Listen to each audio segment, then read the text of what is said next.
அவனும் அவளும் சிறுகதை. ஆசிரியர் ஆர். சூடாமணி அவர்கள்.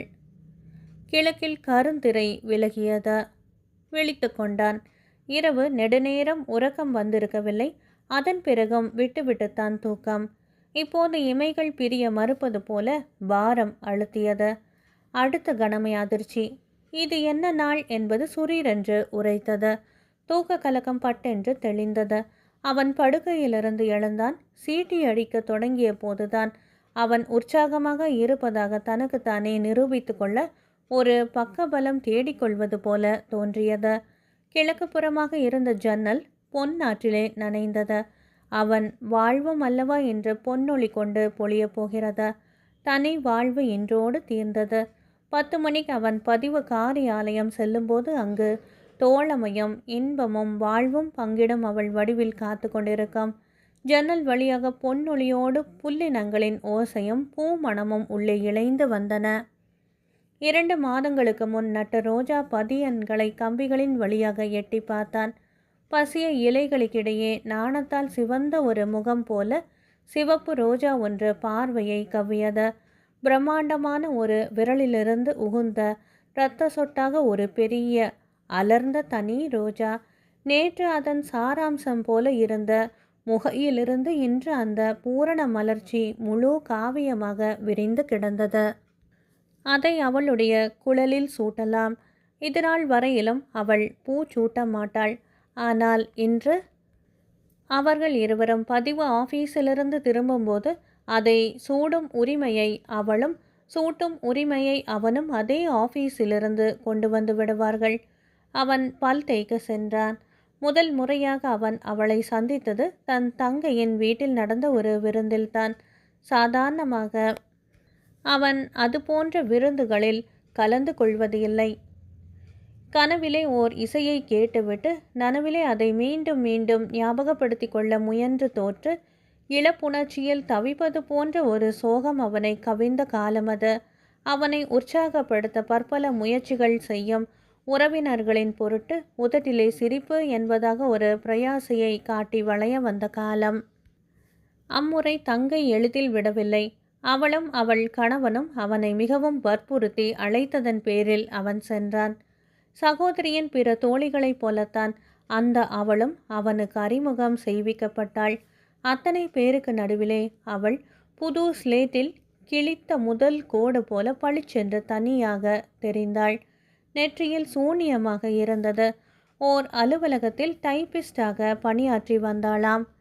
இலக்கியமும் தோட்டக்கலையும் அவளது பொழுதுபோக்குகள். பூ வளர்க்கும் விரல்களில் உள்ள நளினமேதான் நூலை ரசிக்கும் உணர்வுகளிலும் இருக்கும் போல தோன்றியது அவள் பேச்சின் பண்பை கேட்டபோது. அந்த பேச்சின் உயர்வுக்கு அடிமையாகிவிட்டானா? முகத்தெளிவுக்கும் நேரான பார்வைக்கும் ஓர் இயல்பான கம்பீரத்தோடு தன்னை வகித்து கொள்ளும் தோரணைக்கும் மனம் பறி கொடுத்து விட்டானா? உயிரற்ற அவன் கண்கள் திடீரென்று துளிர்விட்டன. பார்க்க போனால் அழகு என்ற சம்பிரதாய லட்சணம் ஏதும் அவளிடம் அமைந்திருக்கவில்லை.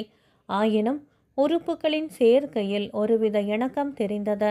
தராசு தட்டுக்களை ஈடாக நிறுவியது போன்றதொரு சமநிலை தன்மையின் தழும்பாத அமைதி அவளிடம் காணப்பட்டது. அன்று பேச்சு ஏதேதோ விஷயங்களை தொட்டு வந்து கடைசியில் அழகு என்ற பொருள் பற்றிய விவாதம் எழுந்தது. அப்போது அவள் சொன்னாள், அழகு என்பது வேறு எதுவும் அல்ல, முரணற்றதே அழகு. ஆம் என அவன் தலையசைத்தான். அவளுடைய அழகின் விளக்கமும் அதுதானோ? அவள் சொல்லிக்கொண்டே போனாள். கண்ணுக்கு இதமும் நெஞ்சுக்கு லயமும் தருவது எதுவோ அதுவே அழகு.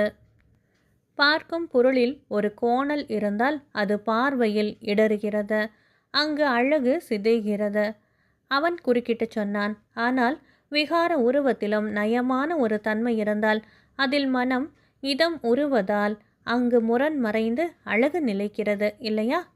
அவள் புன்முறுவல் அளித்தாள். அப்பா, பற்கள் தான் எத்தனை வெண்மை! முகத்துக்கு பவுடர் பூசிக்கொள்ளும்போது பற்களுக்கும் பூசிக்கொள்வாளோ என்று வியக்கச் செய்யும் வெண்மை. நீங்கள் சொல்லுவது ரொம்ப சரி. ஆகவே கண்ணை விட மனம்தான் அதிக வலிமையுடன் இயங்குகிறது என்றாள் அவள். அத்தகைய அந்த மனம் என்ற தனி ஒரு பொருளிலே பிறக்கும் அன்பானது உலகம் முழுவதற்கும் படர்கிறது. என்ன விந்தை! அது மட்டுமா? அப்படி யாவுக்குமாக பெருகும் அன்பு தன்னோடு யாவற்றையும் இரண்டர இணைத்து கொண்டு விடும்போது அந்த மகத்தான இணைப்பிலே முரண்கள் எல்லாம் மறைகின்றன.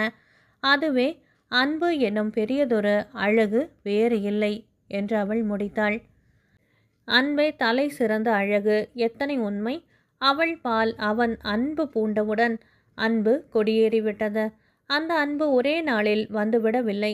அறிமுகத்தை தொடர்ந்து நேர்ந்த சந்திப்புகளில் வளர்ந்த பழக்கத்தில், ஒத்த இரு நெஞ்சங்களின் பரஸ்பர மதிப்பில், நட்பு சாலையின் ஏதோ ஒரு திருப்பத்திலே அன்பு எதிரே வரும் ஒரு பயணியாக எதிர்பட்டுவிட்டது. கீழே உதிர்ந்து கிடக்கும் மலர்களை ஒவ்வொன்றாக பொறுக்கி எடுத்துக்கொண்டே செல்லுகையில் திடீரென்று அவை ஒரு மாலை தொடுக்க போதுமானவையாக இருப்பதை உணர்ந்தாற்போல நட்பினோடே ஒவ்வொரு சிறு சந்திப்பையும் போற்றி பாதுகாத்து வரும்போது அவை ஒரு ஆழ்ந்த பந்தமாக பரிணமித்து நின்றன. 2 ஆண்டுகளிலே ஒருவரை பற்றி ஒருவர் நன்கு அறிந்து கொள்ள வாய்ப்பு இருந்தது. கடைசியில் ஒரு நாள் அவன் மனம் விட்டு கேட்டான். அதை அவள் ஒப்புக்கொண்டாள். இப்போது இந்த தவிப்பு காலை உணவு உட்கொண்ட பின் குளித்து உடை மாற்றிக்கூட ஆகிவிட்டது. ஜுரம் ஏறுவது போல நேரம் ஏறிக்கொண்டு இருந்தது. சாளரத்தின் இடை பொன்னாறு வற்றி போய் வெம்மை வண்டலிட தொடங்கிவிட்டது. கேலண்டரில் காகிதம் கிழிக்கப் போன போது கை நோயுற்றாற் போல அசை விழந்து நின்றது. 14ஆம் தேதி, நேற்றைய தேதி. அப்படியே காலம் நின்று போய்விட்டால் வியாழக்கிழமை 14ஆம் தேதி. அந்த பழைய ஏட்டிலே ஒரு பாதுகாப்பு. தேதிக்கு மேலே காணப்பட்ட இயற்கை காட்சி படத்திலே இமய உச்சியும் முன்புறமாக பசுமையான பள்ளத்தாக்குகளும் காணப்பட்டன. அந்த படத்தை பார்த்து கொண்டே முதல் தேதியன்று அவன் அவளிடம், இன்னும் 2 வாரம்தான் என்று கிளர்ச்சியுடன் கூறி பெருமிதம் கொண்டதும் நினைவுக்கு வந்தது. அவள் சாந்தமாக இருந்தாள். எப்போதுமே அப்படி ஒரு தழும்பாத கம்பீரம் அவளிடம் அவள் பேசவில்லை. புன்முறுவல் மட்டும் அந்த பற்களுக்கு கலாய் பூசியது போல படர்ந்து சென்றது. இப்போது ஒரு எண்ணம். அன்று அவள் ஏன் பதில் கூறவில்லை? அந்த கம்பீரத்தின் பின்னே என்னென்ன நினைவுகள் பதுங்கி இருந்தன? அவனுடைய சமீபத்தில் அவள் ஒரு பழைய பரிச்சயத்தின் தொடர்ச்சியை உணர்கிறாளோ? உன் மண்ணின் சூடு போல உயிர்த்து கொண்டிருந்த ஒரு முந்தைய இழப்பின் சுவட்டில்தான் மூழ்கி போயிருப்பாளோ? கடந்த 10 நாட்களாகவே இந்த நாள் நெருங்க நெருங்க விலகியும் விலகாமலும் இப்படி ஒரு சலனம் தன்னை ஆட்டுவிப்பதற்கு அவன் அவமானப்பட்டாலும் அதை உதற முடியாமல் சிக்குண்டு கிடப்பதை எண்ணி இப்போது அவன் துணுக்குற்றான். இவ்வாறெல்லாம் அவன் எண்ணுவது முறையா? அவள் கைம்பெண் என்று தெரிந்துதானே இந்த முடிவுக்கு வந்தான். தீர்மானமான வார்த்தைகளை அவளிடம் பேசியான பிறகு இப்படி சஞ்சலம் உறலாமா? கடிகாரம் 9 தரம் அடித்தது. சிலிர்த்து கொண்ட நெஞ்சத்தில் புகை கவிழ்ந்தாற் போன்ற இறுக்கம். ஒழித்து முடிந்த ரீங்காரத்துடன் ஓடிக்கொண்டு இருந்த பெண்டுலத்தை பிடித்து நிறுத்திவிட வேண்டும் என்ற துடிப்பு விரல்களிலே ஒரு வலியாக படர்ந்தது. கட்டிலின் மீது அவன் பார்வை சென்றது. தலையணையில் அவன் தலை பதிந்த சுவடு அழுந்து இருந்தது. இனி இவ்வாறே இன்னொரு தலையணையிலும் ஒரு அடையாளம் பதிந்து இருக்கும். வேம்பை கடித்து விட்டது போல நாக்கு நுனியில் கசப்பு பாய்ந்தது. இனம் விளங்காத ஆனால் மிக ஆழமானதொரு அருவருப்பு நெஞ்சத்திலே குமட்டியது. சிச்சி! மீண்டும் நினைத்து பார்த்தான். அதே விடைதான். சீச்சி! கதவை தாண்டி கொண்டு பால்கனியில் வந்து நின்று கீழே நோக்கினான். வெறும் மணமாக இருந்த தோட்டத்துக்கு உருவமும் ஏற்பட்டுவிட்டது. ரோஜா மட்டுமல்ல, சின்ன சின்ன தூய்மைகளாக ஒளிரும் மல்லிகை, பொம்மை ஊதுகுழல்கள் போன்ற நீல நிற சம்பங்கி, வெறும் அழகுக்காக மட்டும் பயிரிட்ட காணா வாழை, இவையெல்லாம் இனி அவள் கவினுற பேணுவாள். அவளுக்கு தோட்டக்கலை பிடிக்கும். மலர்கள் இனி செடிகளிலேயே உறங்கி மடியா அறைகளிலே அலங்காரமாக, பெண்ணின் தலை சிறப்பாய், மகிழ்ச்சிக்கும் மங்களத்துக்கும் ஒரு மனம் மிக்க அறிகுறியாய் அவை இனி வீடெங்கும் நிறைந்து இருக்கும். அவ்வாறு அவை பயன்பட்டு எத்தனை காலமாகிவிட்டது. அவள் அப்படி எடுத்து சூடினாள், அடுக்கி அணி செய்தால் அவற்றின் ஏக்கம் தீர்ந்து விடுமா? அதற்குத்தான் அந்த மலர்கள் தவம் இருக்கின்றனவா? வீடு எங்கும் பொலியும் மலர்கள் மட்டுமா அவள் இருப்பை குறிக்கும்?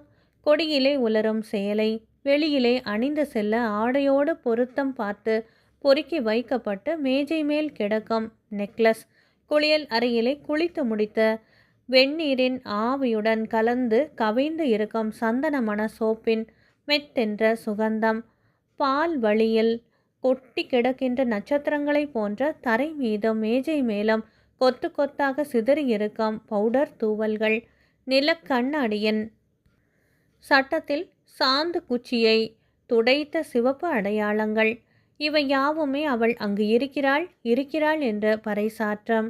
ஒரு பெண்ணின் சுவடு. அதை அவனால் மிக தெளிவாக மனதிலே காண முடிந்தது. உள்ளே வந்தான். இன்னும் சிறிது நேரத்தில் காரில் ஏறிக்கொண்டு கிளம்ப வேண்டியதுதான். நெஞ்சிலே சில்லிப்பு உறைந்தது. மணி 9:45. அவன் நாற்காலியில் சரிந்தான். உடம்பெல்லாம் வியர்த்தது. இது என்ன செய்துவிட்டான் அவன்? உண்மையில் இப்படி ஒரு நிலைமையா? அவளிடம் தன்னை மணந்து கொள்ளுமாறு அவன் உண்மையாகத்தான் கேட்டானா?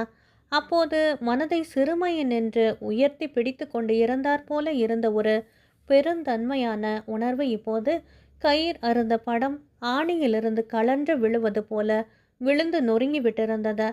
அவள் முகம் உள்ளத்திலே பூத்து சிரித்தது. லயத்தின் இதமே எழில் என்ற விளக்கத்துக்கு பிரத்யட்ச எடுத்துக்காட்டான முகம். மரநிழல் படிய அமைதியான சலசலப்போடு ஓடும் ஆறு போன்ற அந்த சாந்த முகத்தில் நெற்றி மட்டம் வெறிச்சென்று இருந்தது. வடிவ பெற்ற சிலை கடைசியாக சிற்பி அதன் கண்களை திறந்து முழுமை பெற வைப்பதற்காக காத்து இருப்பது போல அந்த வெறிய நெற்றி அவன் கை குங்குமம் பெற்று உயிர் பெற காத்து கொண்டு இருந்தது. சிச்சி, மறுபடியும் அந்த வெறுப்பு உணர்ச்சி. குங்குமமா? அவன் தருவதற்காகவா? ஏற்கனவே ஒரு தரம் திலகம் பெற்று திகழ்ந்த நுதல்தானே அது. இனி எந்த புதுமையை பெற்றுவிடப் போகிறது? எல்லாமே அப்படித்தான். ஒருமுறை அவன், இன்று நீ எத்தனை அழகாக இருக்கிறாய் என்றபோது அவள் பதில் அளிக்காமல் புன்னகைத்தாளை, அந்த பவுடர் பூசியது போன்ற பற்களை காட்டி. அந்த மௌனம் அப்போது கவிதை ஆழம் போல சொல்லை கடந்த இனிமையாக தோன்றியிருந்தது. இன்று அந்த மௌனத்துக்கு வேறொரு காரணம் தோன்றியது. அவளுக்கு அந்த பாராட்டில் புதுமை ஏதும் இல்லை. முன்பும் அவள் வாழ்விலே அதே மாதிரியான சொற்கள் ஒலித்து இருந்த நினைவில் அவள் அதை சகஜமாக ஏற்று மௌனம் சாதித்து விட்டாள். அதுதானே உண்மை. அவனிடம் தான் முன்பொரு முறை அறிந்து இருந்த ஒரு துணையின் நிழலை, ஓர் இனிமையின் தொடர்ச்சியை அல்லாமல் அவள் வேறு என்ன காண முடியும்? இந்த பேச்சு எனக்கு புதிது அல்ல. இந்த தொனி எனக்கு பழக்கம்தான்.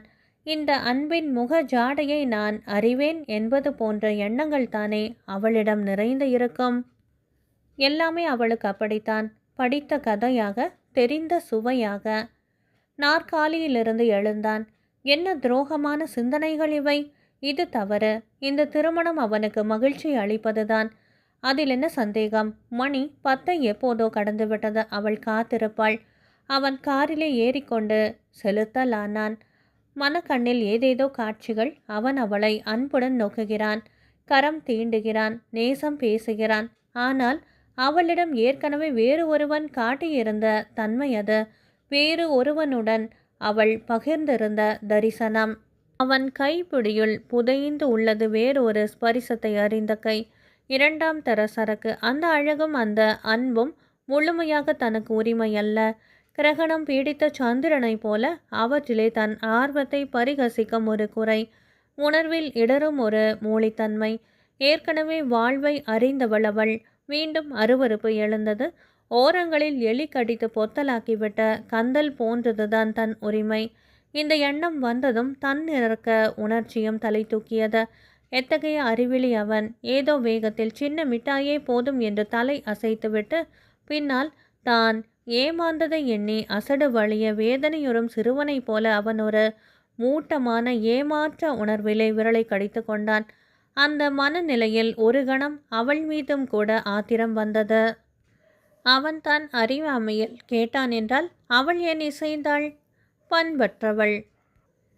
தெருவில் நெருக்கிய கும்பல் எல்லாம் அவனை இதோ பாரு, ஒரு பைத்தியக்காரன் என்று எள்ளுவது போல இருந்தது. போக்குவரத்து சிவப்பு விளக்கு இன்னும் நேரம் இருக்கிறது, தப்பியோடு என்பது போல சிறிது நேரம் நிறுத்தி வைத்தது. திரும்பி விடலாமா? வண்டியின் நிறுத்தத்தில் என்ஜின் துடிப்பு அவனது இரத்த நாளங்களினுள் எதிர்ப்பின் நாடியாக துடித்தது. ஏதோ விபத்து தளத்தை நோக்கி போகிறவன் மாதிரி இருந்தானே தவிர தன் திருமணத்துக்காக போய்கொண்டு இருக்கும் மணமகன் போலவே இல்லையே. குழப்பத்துடன் சிரித்து கொண்டே காபற்றின் உடைகளை கையால் ஒரு முறை தடவி சரி செய்து கொண்டான். அவனுக்கு திருமணம், அங்கு அவள் இருப்பாள். சாட்சி கையெழுத்து போட ஒரு நண்பர், பதிவு ஆபீசரை இன்னொரு சாட்சியாக கையொப்பம் இடுவார்.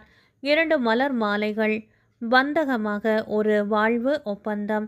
பிறகு அவள் அவனுடையவள். அவனுடையவள் மட்டும் தானா அதற்கு முன்? சிச்சி. பச்சை சிக்னல். மோட்டார் புறப்பட்டது. திரும்பி விடலாமா? மரவேரின் மீது இறங்கும் கோடாலி வீச்சாக மீண்டும் மீண்டும் இதயத்தில் அதே எண்ணம். திரும்பி விடலாமா? ஆனால் வண்டி தன் முதல் பாதையில்தான் சென்று கொண்டு இருந்தது. வருவதாக சொல்லிவிட்டோம் என்ற எண்ணத்தினால் யோசனையின்றி செயல்படும் ஒரு இயல்பான நாணம். அப்படியும் உரிய இடத்தை அணுகிய போது வெறுப்பின் உத்வேகம் ஊக்கிய ஆவேசமான ஒரு கணம் வண்டி ஓட்டத்தை நிறுத்தியே விட்டான். இயக்கு இயந்திரத்தின் மேல் பொருந்திய நடுங்கும் கைகள் மீதம் தலை குப்புற தாழ்ந்துவிட்டது. முகத்தின் குருதி வற்றியது. நிமிர்ந்து கொண்டான். ஒரே சுழற்சியில் மோட்டார் அடுத்த வீதியை அடைந்து பதிவு ஆபீஸ் கட்டடத்துக்கு முன்னால் பட்டென்று நின்றது. வாருங்கள் வாருங்கள், கொஞ்சம் நேரமாகிவிட்டதே. சாட்சிக்காக வந்து இருந்தவரின் குரல் வரவேற்றது. வழியிலே நெரிசல் அதிகம். வாயிலிருந்து பேச்சு தானாக உதிர்ந்தது. அதன் உணர்வின்றியே முகத்தை கைக்குட்டையால் துடைத்து கொண்டான். அவள் காத்திருந்தாள். அந்த காட்சியிலே இனமற்ற ஒரு குரூர திருப்தி அவனுக்குள் படர்ந்தது. பெரிய ஒரு குற்றத்துக்கு சிறு அளவிலேனும் பழி வாங்கி விட்ட மாதிரி. நீல நிற எளிய கைத்தறி ஆடைகளில் அவளது இயல்பான கம்பீர நிதானம் தழும்பாமல் நின்றது. தராசு தட்டுக்களில் ஈடாக நிறவப்பட்டு நின்றாற்போல் இருந்த வடிவலயம் உயர்ந்து பொலிந்து கொண்டிருந்தது. வெளிரி கலக்கமுற்று இருந்த அவன் முகத்தை அவள் ஏறெடுத்து பார்த்தாள். மௌனமாக அலர்ந்த புன்னகையின் முன் அவன் சட்டென்று குழம்பி போய் இதயத்தை மறைப்பவனைப் போல தலை குனிந்தான். உள்ளே போவோமா என்றார் நண்பர். அவர் கட்டடத்தை நோக்கி நடக்கலானார். அவளும் திரும்பி கொண்டாள். அந்த நிலையில் அவனுக்கு ஒரு பைத்தியக்கார உந்தல். அப்படியே திரும்பி ஓடிவிட்டால் என்ன? அவள் ஏமாந்து நிற்பாள். பிறகு மெல்ல மெல்ல சமாளித்து கொள்வாள். இன்னொருவன் அவளுக்கு கிடைக்காமல போய்விடுவான். ஒரு நினைவை அகற்றிவிட்டு தன்னை மணந்து கொள்ள முன் வந்தவள் தானே. எத்தனையோ பேர் கிடைப்பார்கள். அந்த எண்ணத்தின் கயமை ஒரு கத்தியாக அவள் முதுகிலே பாய்ந்து விட்டார் போல அவள் திரும்பி பார்த்தாள். தன்மேல் ஆழ பதிந்த அவள் கண்கள் எத்தனையோ திரைகளை கிழித்து எரிந்து ஊடுருவி செல்லுவது போன்ற உணர்வை அவனால் தடுத்து கொள்ள முடியவில்லை. ஏன் ஒரு மாதிரியா இருக்கிறீர்கள் என்றாள் கடைசியில். எப்படியும் இல்லையே. அவள் தோற்றமை அமைதியாக இருந்தது. மணமகளுக்குரிய கிளர்ச்சி இல்லை. முதல் அனுபவமா என்ன? அதுதான் அப்படி இருக்கிறாள். தான் நஷ்டப்பட்டு விட்டது போன்ற பொறுமல் அவனை நிறைத்தது. இல்லை, ஏதோ மாதிரித்தான் இருக்கிறீர்கள். முகம் நன்றாகவே இல்லையே. உடம்பு கொஞ்சம் இல்லையே. பின்ன? அவன் சிறிது தயங்கினான். வேறொன்றுமில்லை, ஏதோ யோசித்து கொண்டு இருந்தேன். அவள் பதில் அளிக்காமல் உற்று நோக்கினாள். அந்த மௌனம் அவளுக்கு பழக்கம். அதுவே ஆயிரம் தொனிகளை காட்டும். அந்த தன்மையை அறிந்து இருந்த அவன் சங்கடத்தில் மூழ்கி போனான். அவன் உதடுகளை ஈரமாக்கி கொண்டான். என்னை போகவிடேன் என்று சொல்ல நான் எழவில்லை. மாறாக சங்கடத்தை மறைக்க சிரிப்பது போல நடித்து கொண்டே, என்ன யோசித்து கொண்டு இருந்தேன் என்று உன்னால் யூகிக்க முடியுமா என்று விளையாட்டாய் கேட்பவன் போல கேட்டான். அவள் குரலில் விளையாட்டு இல்லை. ஆழ்ந்த நிலைத்த அவள் கண்கள் அவனுடைய உள்ளத்தையே படித்து விட்டனவா? மிகவும் அமைதியாக அவள் அவனை நேராக பார்த்து கொண்டு சத்தியத்தின் வீறு ஒலிக்கும் குரலில் பதில் கூறினாள். முடியாமல் என்ன? 2ஆம் மனைவியாக என்னை மணக்க இருக்கும் உங்களை பற்றிய என்னுடைய எண்ணங்களின் மூலமாகவே என்னை பற்றிய உங்கள் எண்ணங்களை நான் ஊகிக்க முடியும் அல்லவா? மீண்டும் முகத்தை துடைத்து கொள்ள உயர்ந்து இருந்த அவன் கை அந்தரத்தில் நின்று போயிற்று. அதில் பீடியுண்டு இருந்த கை சீலையின் முனை காற்றிலே படபடவென துடித்தது. பார்வை உறைந்து போய் அவளை பார்த்து கொண்டிருந்த கண்கள் அகன்றன. எதிரே அவளுடைய தழும்பாத உருவம். சத்திய குரலில் ஒலித்த அந்த சொற்கள். மனைவி இழந்து மறுமணம் புரிந்து கொள்ள விளைந்து இருப்பவனின் நெஞ்ச வேரிலே அந்த சொற்களின் பொருள் பாய்ந்து அங்கு பூகம்பத்தின் அதிர்ச்சியை தோற்றுவித்தது. ஆண் பெண், பழமை புதுமை, சமூகம் மரபு, ஒழுக்கம் கற்பு என்னும் பெயர்களில் வளர்ந்துவிட்ட ஒருதலை கோட்பாடு, அதை சீராக்க முனையம் சமத்துவ நெறி, அதற்கு எல்லாம் மேலே என்றுமே தெய்வீக வடிவாக யாவருக்கும் பொதுவாக இலங்க வேண்டிய நியாயம் என்ற மகத்தான ஒரு தத்துவம், இவையெல்லாம் பொறி சிதறும் நட்சத்திரங்களாக அவனது உணர்விலும் அறிவிலும் ஒளிபாய்ச்சி உதயமாகுமாறு அவள் பேசி விட்டாள். தன்னை மணந்து கொள்ளும்படி அவளை கேட்டபோது அவனுக்குள் நிலைத்திருந்த மனப்பான்மை எத்தகைய பண்பட்ட பொருள் என்பதை நினைவுறுத்தும் வகையிலே அவன் நெஞ்சை அவள் சாடிவிட்டாள். ஆளுக்கு ஒரு நியாயமா என்று யோசியாமல் மனைவி என்பவளை வெறும் உடமையாக எண்ணி உரிமை பாராட்டும் கருத்தினால் இடையிலே தன்னை வருத்தியிருந்த சிறுமையான எண்ணங்களையும் தயக்கங்களையும் இப்போது அவன் ஒரு சாபக்கேடாக உணர்ந்து தன் ஆணினத்தையே நொந்து கொள்ளுமாறு அவன் உள்ளத்தை அவள் அறைந்து பெண்மையின் மனக்குரலில் நீதி கேட்டுவிட்டாள். பிரச்சனையின் தன்மையை அவள் வெகு எளிமையாக உணர்த்திவிட்டாள். வியக்க வியக்க எந்த அற்புதமும் புற உலகில் நிகழாதது கண்டு அவன் ஆச்சரியப்பட்டான். வானம் அதிரவில்லை, வையம் பெயரவில்லை. உள்ளே ஒரு தலைகீழ் புரட்டல், ஒரு மின்வெட்டின் கண்கூசும் காந்தி, ஓர் இதயத்தின் புதிய பிறப்பு, ஒரு விஸ்வரூப தரிசனமானால் வெளியே அதே சாமானிய அன்றாட தன்மை. வெயிலின் ஏற்றம், மரங்களின் சலசலப்பு, தார் வீதியில் உயிர் இயக்கம், தொலைவிலே எங்கிருந்தோ ஒலிக்கும் வானொலி இசை, எல்லாமே சாதாரணம் சாதாரணம். வருகிறாயா? ஆஃபீஸுக்குள் போகலாம், காத்து கொண்டே இருப்பார்கள். அவன்தான் பேசினான். மரத்து நின்று போயிருந்த அவன் கை இயங்கி முகத்து வியர்வையை துடைத்து கொண்டது. நெஞ்சிலே கவிந்த வெட்க உணர்ச்சியை மீறி அவனால் அவள் கண்களை சந்திக்க முடியவில்லை.